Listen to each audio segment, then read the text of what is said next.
Krishna. Hare Krishna. So we're back on track. And because it's so freezing cold outside, it is unlikely you will catch us outside reading anytime soon. Unless we're in here. Yeah, inside. Oh, in matchless, outside, inside, matchless gifts. Outside, inside. Or in our home. Yeah, but not outside, like outside of the house or doors, or outside of an inside. But anyway.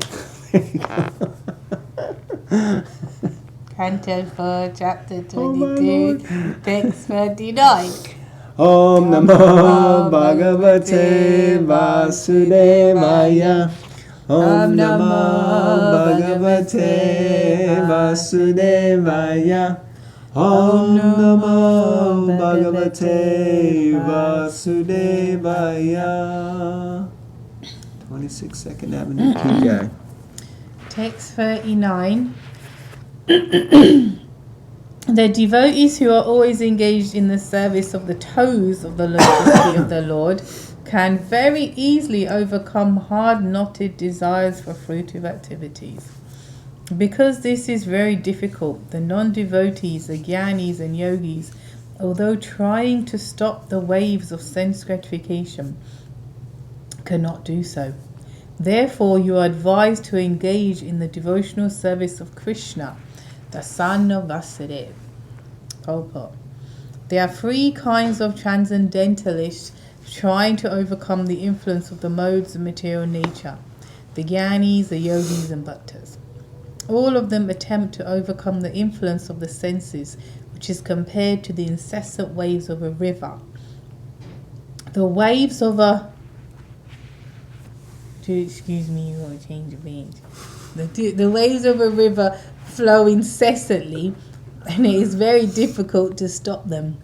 Similarly, the waves of desire for material enjoyment are so strong, and they cannot be stopped by any process other than bhakti yoga. The bhaktas, by their transcendental devotional service unto the lotus feet of the Lord, become so overwhelmed with transcendental bliss that automatically their desires for material enjoyment stop. The jnanis and yogis who are not attached to the lotus feet of the Lord simply struggle against the waves of desire. They are described in this verse as Rikta Mataya, which means devoid of devotional service. In other words, the jnanis and yogis, although trying to be free from the desires of material activities, actually become more and more entangled in false philosophical speculation or strenuous attempts to stop the activities of the senses. As stated previously, Vasudeva Bhagavati Bhakti Yoga Prayojita Janayati Asu Vairagyam Yanam Chayad Ahoitukam. Bhagavatam 127. This is a long paragraph, isn't it? It's basically the whole purport. So you can stop anytime if you want. I don't mind if you carry on. Alright. Where should I stop? Alright, I'll stop. It's a long paragraph. But I forgot what I was going to say because now you confused. Yeah, I did it. I knew that was coming.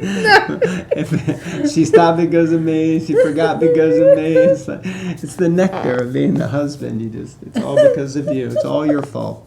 Would you like to read the paragraph again?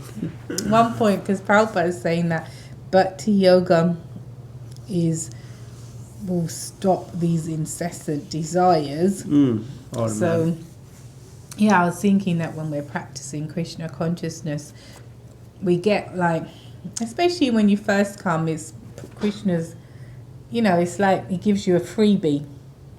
Like if you go into or if you're from England, you know what Boots is. I don't think you got Boots here, do you? No, because it's a brand. Like CVS in America, but better than CVS. So Boots. You know when you go there and they got those perfume counters and it says tester and you can spray that. Oh, that's nice. Some people go there and just put it and go out because they can do... I didn't do that, but I'm just saying. because you can just try them. So you think, oh, that's not you normally you pay £15 or £50 for the bottle, and here they are putting one for free, and it says try me, and you're like, ooh. So this is what Krishna does at the beginning when you come to Krishna consciousness. He gives you this try me, and you start chanting, and you're like, whoa, it's far out, and the prasadam's like, whoa, better than my mum's, like, whoa. And like all the devotees are nice in the beginning, and the deities and that. But this is what Krishna does. It's a try me free tester.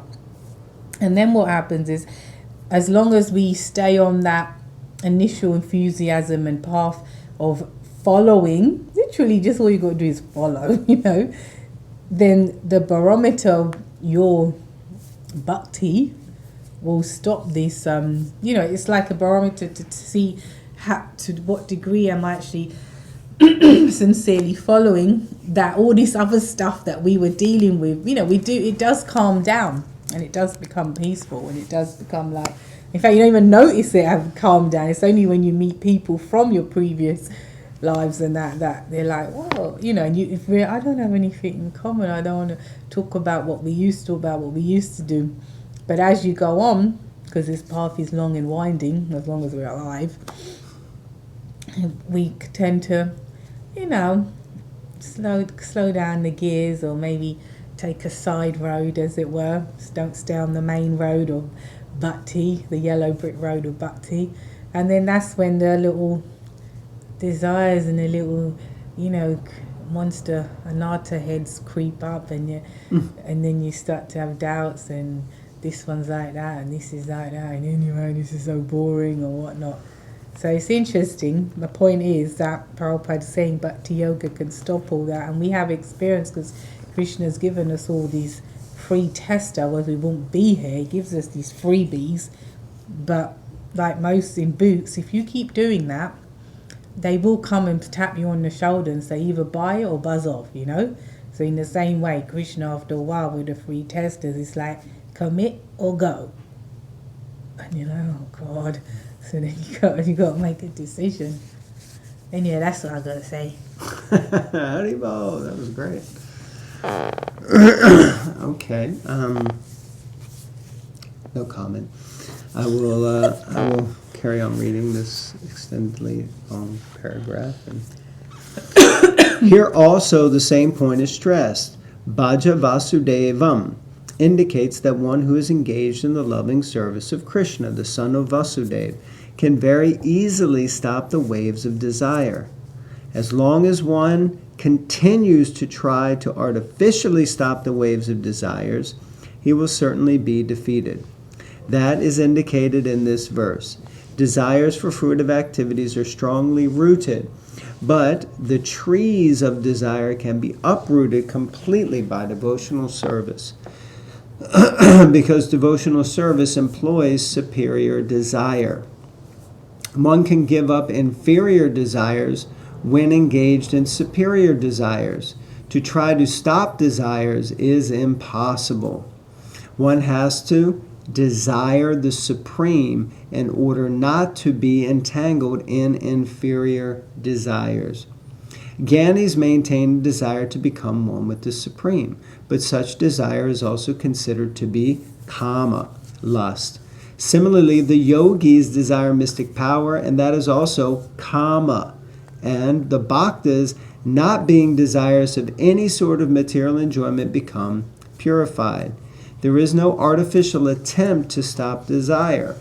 Desire becomes a source of spiritual enjoyment under the protection of the toes of the lotus feet of the Lord. It is stated herein by the Kumaras that the lotus feet of Lord Krishna are the ultimate reservoir of all pleasure. One should therefore take shelter of the lotus feet of the Lord instead of trying unsuccessfully to stop desires for material enjoyment. As long as one is unable to stop the desire for material enjoyment, there is no possibility of becoming liberated from the entanglement of material existence. It may be argued that the waves of a river are incessantly flowing and that they cannot be stopped, but the waves of the river flow towards the sea. When the tide comes over the river, it overwhelms the flowing of the river, and the river itself becomes overflooded. When the waves from the sea become more prominent than the waves from the river, then the waves from the sea become more prominent than the waves from the river. Similarly, a devotee with intelligence plans so many things for the service of the Lord and Krishna consciousness that stagnant material desires become overflooded by the desire to serve the Lord. Should I leave that last bit for you or just read it? I mean, you've read it all now. You might as well finish it. Just leave it. So, I think the main point here is this point honing in really on desire and how,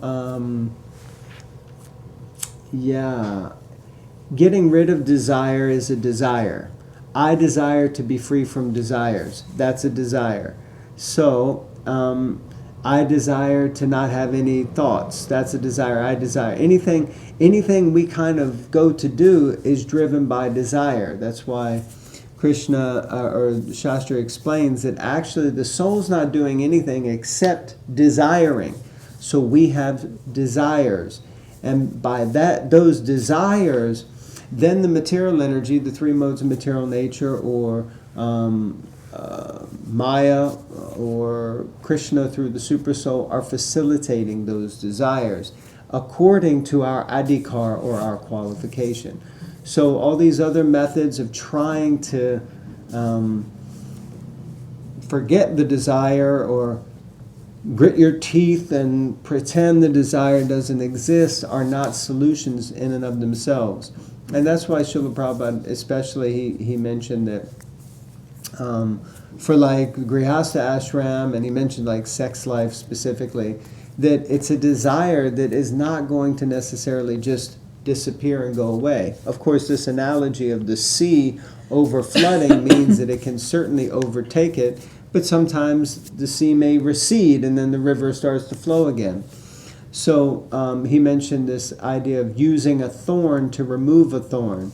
So you utilize something that you feel might be a desire that isn't let's say, necessarily always a constructive desire, but we somehow figure out how to engage that in Krishna's service. And we dovetail it.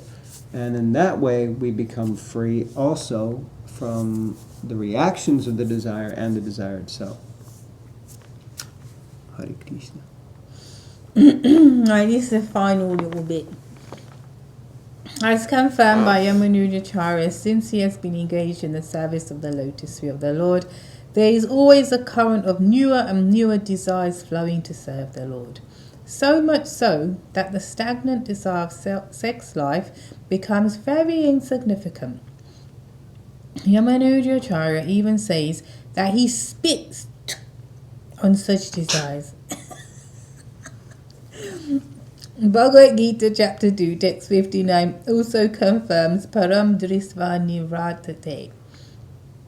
The conclusion is that by developing a loving desire for the service of the lotus feet of the Lord, we subdue all material desires for sense gratification.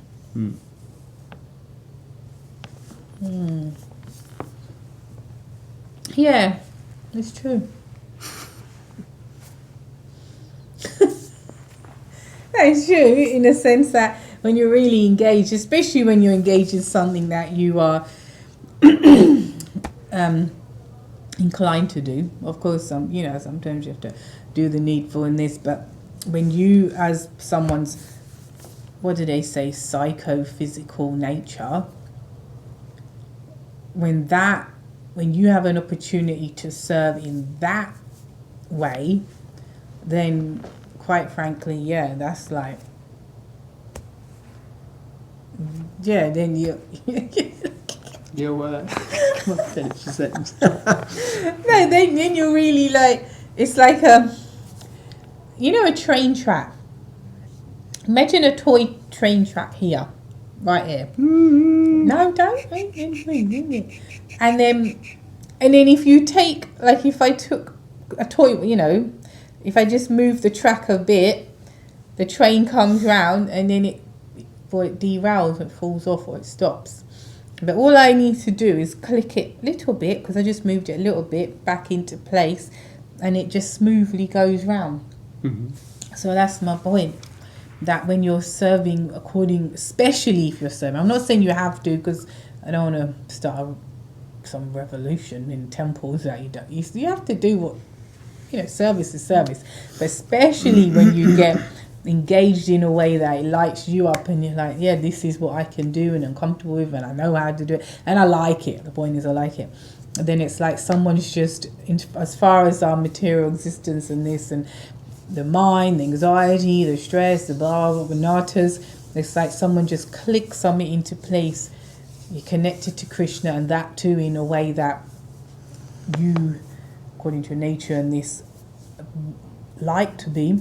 Then it's just like, that just train just like, it's like a smooth go, there's no impediment and it's just like going round.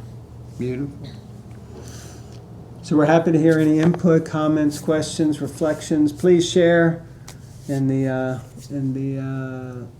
Comments section. All right. Thank you all very much. Hare Krishna. Hare Krishna.